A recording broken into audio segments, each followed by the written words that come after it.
To preface this video response, I'm only now going to be responding to the sort of argument that Google brain farming somehow makes us less intelligent.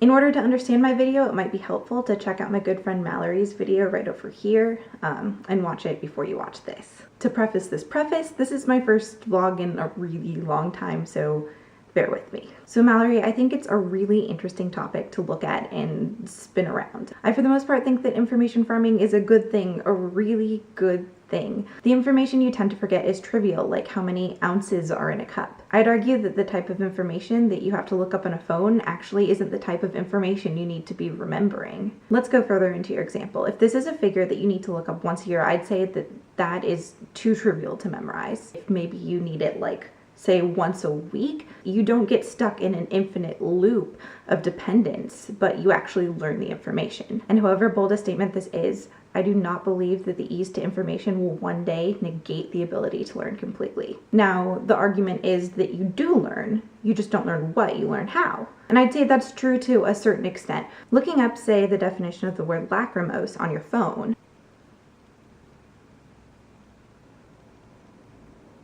and on the dictionary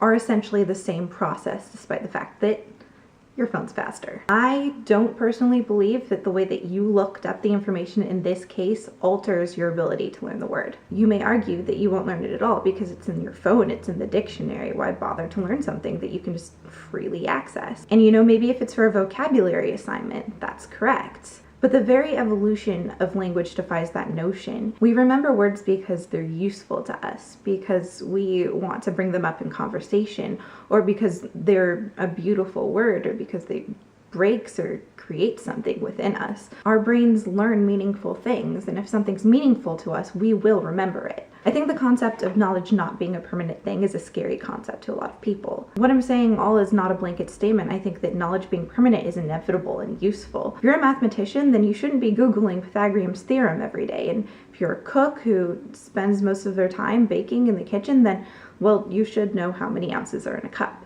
I think that through the brain's process of natural selection, the information that we need to know will be filtered out from the information we don't know through the process of learning. I think it forces us to differentiate between what we actually need to know and what we might need to know.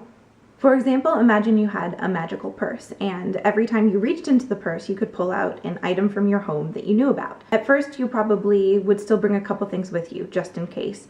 But as time went on, you probably would stop packing for trips. You probably would only bring your purse instead of tons of suitcases behind you. But also, you'd have the option of keeping everything you pulled out. You wouldn't have to just throw it back in, but you could take it and you could have it if you'd like. I have the feeling that in this certain situation, people wouldn't be like, she is so stupid, she always underpacks.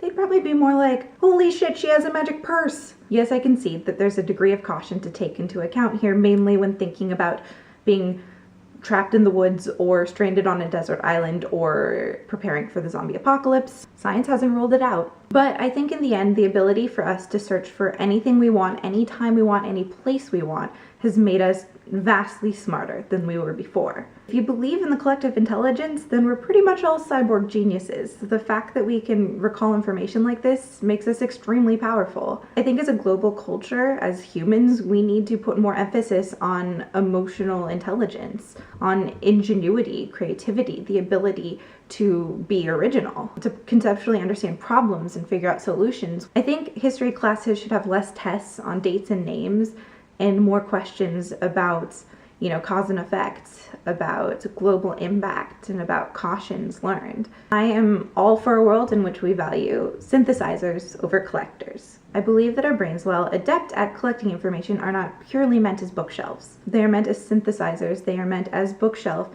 and reader and writer and book.